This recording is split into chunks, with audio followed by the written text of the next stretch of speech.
Christmas break feels like a pause, but this is actually where a lot of homeschools start quietly falling apart. And then January hits and everything just feels harder. More arguing, more chaos, more of the we're behind mentality, and more just general disorder and overwhelm when it comes to your homeschool. Just like with the rest of your life, the month of January, and more specifically January 1st, does not just magically reset your homeschool. We all know this as adults, but even I find myself falling into the same thought pattern of, new year, new you, new year, new homeschool. But we also should know that if we want a new homeschool, we have to work for it. If you don't already know me, my name is Ashley Buffa. I've been homeschooling for over 19 years. I have 11 children and I've graduated 3 of those children from homeschool so far. I am still very much in the trenches right there with you. But the difference is I have already made just about every mistake a homeschool mom could possibly make. The good news is I've learned from those mistakes and I'm here to share that with you. I've done all of my homeschooling with a baby on my hip. I've done it with big kids, with middle kids, high school kids, college kids. I haven't obviously homeschooled the college kids, but we have been walking through college together. We've had very full seasons of life with a million different things going on in the background. And this is what I can tell you today, Mom, and I hope that this is encouraging to you. If you use your Christmas break well, you will be setting yourself up for a much better January than previous years. If you take the time to set yourself up properly, January can be so much more calm, so much more pleasant, and so much more productive. However, if you waste your Christmas break this year, January is going to feel like total chaos. So here are 5 things to work on over your Christmas break for a better entree into your homeschool year. And these are not just a quick list of extra school type tasks. These are actually tasks that will help to rebuild a better homeschool from the ground up and truly make a difference when you start back up in January. Number 1, work on your child's obedience. Okay, I get a lot of comments on my videos, and I am so thankful for almost all of those comments. I do read each and every one of them. I can't reply to every comment, unfortunately. I just don't have the time to do that. But a theme that I see over and over and over again is a frustrated mother who will tell me about how her child is not focusing, her child is not sitting still, her child refuses to do math, all of these things. And an answer, when I am able to answer these comments, I give basically the same answer every single time, which is you don't have a homeschool problem, you have an obedience problem. Moms, if your children are not respecting your authority, if they are not obeying you, you have got to fix that or you will not be able to teach them. The same thing goes in public schools. If a teacher has a classroom full of children who have never learned how to obey authority, her hands are a bit tied because there's not a whole lot that she can do in the way of disciplining your children when you should have been doing it yourself. Now, we are mostly homeschool moms here. We have total control over this situation because we are teacher, but we are also mother. So I would like to propose that you use these next 2 weeks to work really, really hard on your child's discipline. Now, this does not just take discipline on the part of the child. It actually probably takes more discipline on the part of you, their mother, and of the father. If you have no clue where to start, I have been recommending the book Parenting by the Book. I will link that in the description box below for you. It has helped so many different moms from me recommending that here. So I recommend that you start there. You need to understand that you are the authority. Your child is supposed to obey you, but that does not magically happen. If you ever see a mother who has well-behaved children, it is not an accident. Those children were not born that way. They were trained that way, and it is your job to do that. So I would recommend that you use this next 2 weeks and really, really work hard on getting your children to understand that you are the authority, and when you say it is time to do your math, they sit down and they do their math.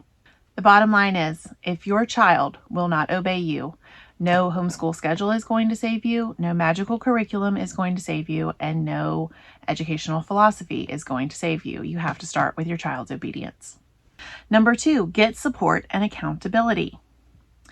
Now, I know for some of you this is going to be harder than for others. The Bible has built in a support system for mothers. It is the Titus 2 mentality, where the older women are supposed to be teaching the younger women.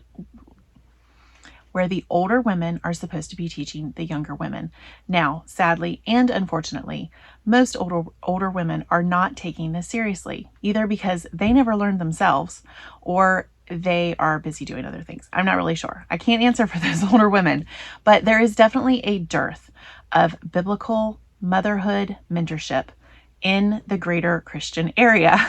Okay, so the best thing that you can do is to find a homeschool mother that is local to you that has produced well-rounded children. Okay, so children that love the Lord, but also children who have gotten a good education.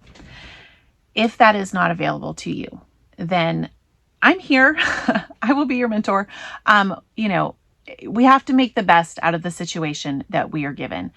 God has no accidents. He has no plan B. You are living God's plan A for your life right now. So accept that. Be thankful for that.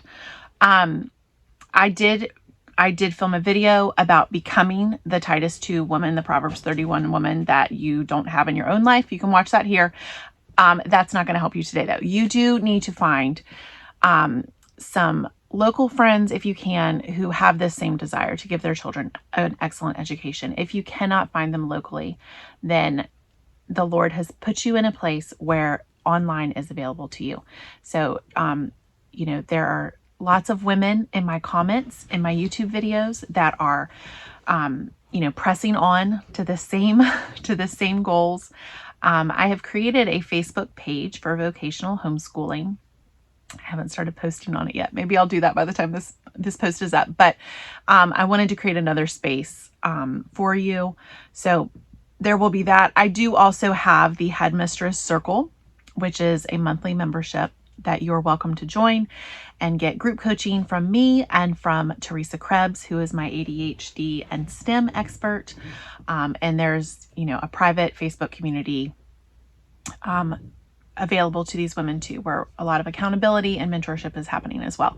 So look for these things. Okay. I am by no means saying that I am the only person on the internet who is offering these things. There are, I'm sure, other communities with the key here is that you want to surround yourself with other women who have the same spiritual and educational goals as you do for your children. You do not want to be running with the women who think that doing 1 or 2 lessons of math a week is acceptable. You need to find the women who are going to push you further and call you higher than you are currently. It's so important that we surround ourselves with these women, whether it is in real life, which, is the preference. That would be the best case scenario, but we don't always have that. So, I do not want to use this term, but I guess now I understand why people use this term. So I'm just going to say it because I can't think of a better term right now. Find your tribe. There, I said it. Okay, next one. Okay, number 3, organize, declutter, and inventory your school space. Okay, ladies, this is a fantastic time to get your space in order. We do not all have dedicated homeschool rooms, and that is okay. But whatever space you are using, this is a great time to just take a few hours. You don't even have to do it in one go. I will not be doing it all in one fell swoop. I will be breaking this up, but I have nicknamed this one closet near my school space, the closet of shame. So I am going to be taking dominion over my closet of shame and turning it into something that looks something that looks like I'm not embarrassed if a guest were to open the closet. So I'm going to be going through that. There is some stuff that I need to get rid of in there. There's some things that need to be put in a better space. I'm going to be going through my children's homeschool boxes and taking out things that they have finished that don't need to be in there, giving everything a fresh start. I'm going to be dusting the books. I don't understand how books get so dusty, but they do. So I'm going to be dusting, giving everything a refresh, buying more pencils. I think I bought like 200 pencils in September and they're all gone now. Getting more red pens. If you're not using a red pen to grade your children's papers, you are missing out. So I'm getting some more red pens. I'm getting more erasers. I'm taking inventory to see if I need to purchase more notebooks.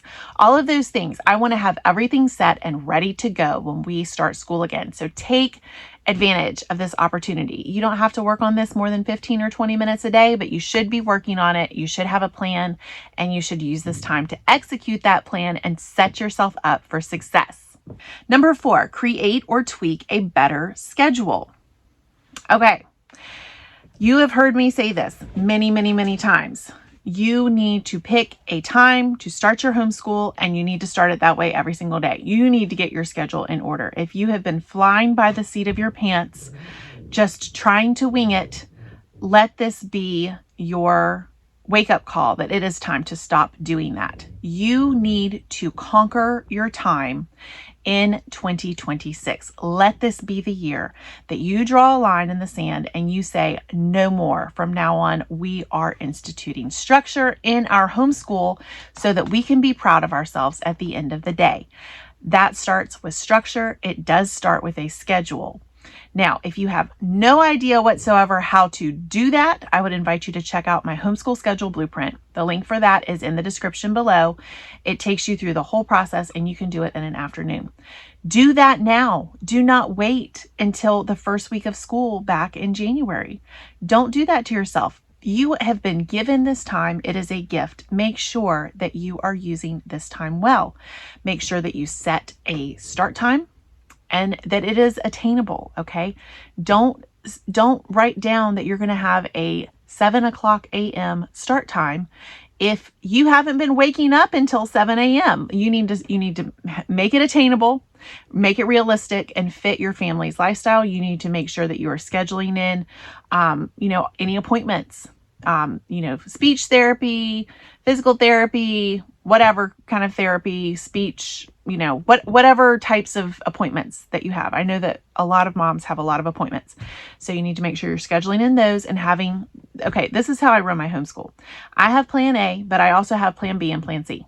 Okay. So that no matter what happens, I still have a plan because I know myself well enough to know that if something comes up in my day that I was not expecting, I am likely to just throw in the towel and give up on the rest of the day if I don't have a plan that can come in and just overlap where we left off on plan A. I would encourage you to do the same thing. Know yourself well enough to know that you do need to have contingency plans because our lives as homeschool moms are full of contingencies. They rarely go perfectly. So we need to be ready for that. Let's be proactive. Let's get a schedule in place and let's work the schedule. Number 5, reset your standards for January. Okay. This is the one that most people skip, not just in homeschool, but in their lives in general. We should be living our lives in a way that we are constantly striving to get better and better and better. This should not just be a January activity. This should be something that we're really doing at the end of every month. Where did I fall short? Where do I need to pick up the pace? Where can I do better? Where can I stretch myself? Where can I get out of my comfort zone? We really should be doing this as a monthly exercise, not a yearly exercise. But one thing that is super important to do by the end of December is to reset your standards. It could be that you did not reach any of your goals for 2025 because your standards were too high. It's less likely that that was the case. It could be, and this is the case for a lot of us, that we didn't reach our goals because our standards were not high enough. Okay, your standards have to be high enough that they inspire you. Okay, they have to call you to something higher. So I would recommend Spend some time with a piece of paper and a pen and really figure out what it is that you want your homeschool to look like by December of 2026. And then break that down into smaller, more attainable goals. Okay, so you want to write down your big picture goal of what that standard is going to look like by the end of the year. And then you're going to figure out 12 different increments so that you know that you are on course. Okay, this is really important, and this will help you in any area of New Year's resolution planning. If you create one big goal, for whatever area, whether that's for your health, whether that is for your own intellectual pursuits, whether it's for your homeschool, whether it is for your home management, your cooking skills, you can do this with anything. You create one big inspiring goal. And then you break that goal down into 12 more attainable segments that build on each other. Okay, this is how you accomplish great things in 1 year. I would invite you to try it. It's kind of life-changing. So I would love if you would write down what your one big goal is in the comments, because I want to read it. I'm nosy that way. I want to know what all of my people are doing. So write down your one big goal. And then if you're brave enough, go ahead and break it down into smaller segments. It doesn't have to be 12 segments. You could break it down quarterly. So you could break it down into 4 different segments or, 6 segments, whatever you want to do. But I would love to know what it is you are shooting for in 2026. And then maybe that'll actually help me too with video creation. I can possibly make some videos around topics that I see coming up more and more. Okay, so that is my ask from you, is to go ahead and put that in the comments, because there is something about, neurologically speaking, if you write it down on paper, that is where your brain is really making some connections and like, oh, okay, we're doing this. Type it out to me, because that is a layer of accountability, okay? If you type it and someone reads it, which I read every comment because I have to approve them. I don't just automatically let comments go through. I'm approving comments. So I'm going to read every single one of them. So you know that I am reading what it is that you want to accomplish in 2026. That's another layer that helps our brains like, oh, somebody knows about this. I've said it. I've put it out there into the world. So I'm just going to go ahead and encourage you to do that. Do this for your kids. Do this for your homeschool. If your expectations and your standards are fuzzy, your children are going to live in that fuzz. So before January starts, I want you to decide what is non-negotiable in your homeschool. What gets done Monday through Friday, no matter what. What behaviors are you done tolerating in your homeschool, and how are you going to fix it? What is your normal day going to look like? So that's your plan A. What are your contingency plans? What are your B's and your C's? What time does school start? What is your plan for making sure math gets checked every day? How are you going to change the standard for how your children address you? Your homeschool is never going to change because you are suddenly feeling motivated because we're getting close to January 1st. Your homeschool is going to change because you have wrestled it to the ground, you have explained the new standards to it, and then you have a plan for pursuing those standards. Your Christmas break is going to pass either way this year. The big question is whether you used that Christmas break, whether you took dominion over that Christmas break to set yourself up for a calm and structured and productive January, or if you are going to spend the whole entire month putting out homeschool fires. Do those 5 things that I listed, and you will be starting your January so much stronger. Obedience, support, an organized space, a workable schedule, and clear standards. Again, if you need help with the schedule, check out the Homeschool Schedule Blueprint in the description below. And if you want that accountability, support, and mentorship from me personally, go ahead and check out the Headmistress Circle. Do not wait until January is a mess. Please handle it now.